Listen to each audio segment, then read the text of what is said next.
by The Good Feet Store.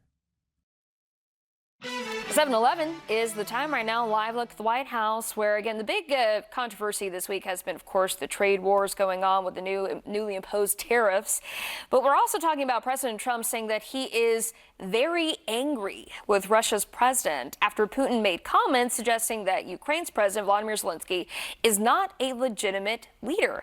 Trump even threatens secondary tariffs on Moscow if they stall an end to this war. So I'm joined now by Hal Kempfer, our national security analyst, to talk about what this means for this peace deal between Russia and Ukraine, plus other major developments happening overseas with U.S. ties.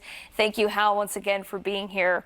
Putin recently said that Zelenskyy lacks the legitimacy to sign a peace deal and even suggested that Ukraine needed external governance. But we know that Trump had suggested that Ukraine caused the war with Russia.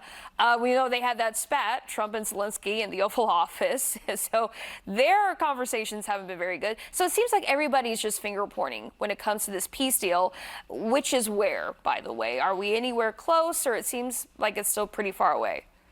You know, Melanie, last week, all the news was that the peace, not a peace deal, but a ceasefire, a limited ceasefire, was going to be on the Black Sea and dealing with energy infrastructure, that had been achieved. And I'm not saying everyone was taking a victory lap, but it seemed pretty close to that. This week, they're not really close to any sort of ceasefire. In fact, it looks like Russia's been attacking energy infrastructure. So what's happening is Putin keeps saying, I'm close to a ceasefire, and then he throws in new things. And his latest thing he threw in that really set President Trump off was he said that President Zelenskyy was not legitimate, that the UN had to come in and basically take over governance of Ukraine and all this other stuff.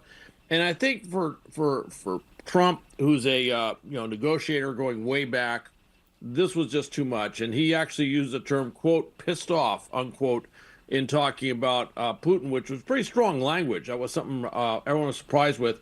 And the secondary tariffs he's talked about really could crush the Russian economy. They're a petrostate. They rely on oil exports. And basically what he's saying is if the countries that import Russian oil could see a 25 to 50% tariff above whatever they have now on top of that when trying to import goods to the U.S. So it's a significant threat. Now, did something happen this morning with the minerals deal as well? It did. Actually, the minerals deal, the U.S. added more things onto it, some more conditions, and Ukraine was evaluating this. And you can tell Ukraine wasn't pretty thrilled with this revised minerals deal. So they were kind of slow walking this, and they had talked yesterday about a counterproposal. Today, President Trump came out and basically showed great frustration with Ukraine, says maybe they don't want a minerals deal or something like that, with the implied threat that they could go back to the U.S. pulls aid from Ukraine, or maybe stops sharing intelligence or something like that. Implied, not stated, but implied. So I think it's kind of a negotiating tactic to put pressure on Ukraine to accede to the deal. Yeah. But that's throwing more uncertainty into the mix, if you will.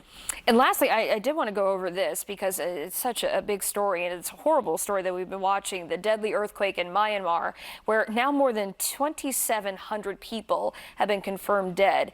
How the situation is only being made worse by this humanitarian crisis caused by a civil war that's been going on there. Can you explain to people what that's all about? Well, there's a military junta came back into power. They'd been in power before. They put the president in basically house arrest. I think actually in prison initially, and this started a civil war of those who want to get the military junta out. The rebels, if you will, have been making great gains in terms of territory across Myanmar. The problem is you have this massive, devastating earthquake.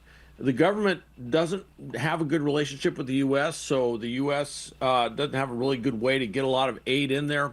Some other countries are trying to get aid in there, but it's very difficult with the government. The rebels have said, hey, let's have a 2-week ceasefire while we get aid to everybody. The government has turned around and said, basically started attacking the rebels and not agreeing to a ceasefire. So what you have is a just made-to-order catastrophe. And there are experts looking at this saying, look, we're looking at the low numbers now. By the time this is done, we could be looking over 10,000 people that have been killed in this earthquake. So this is a major catastrophe. And I should mention, historically, natural disasters of this scope have unseated governments. So the question is, would this be enough to unseat the military junta? Could this help the rebels?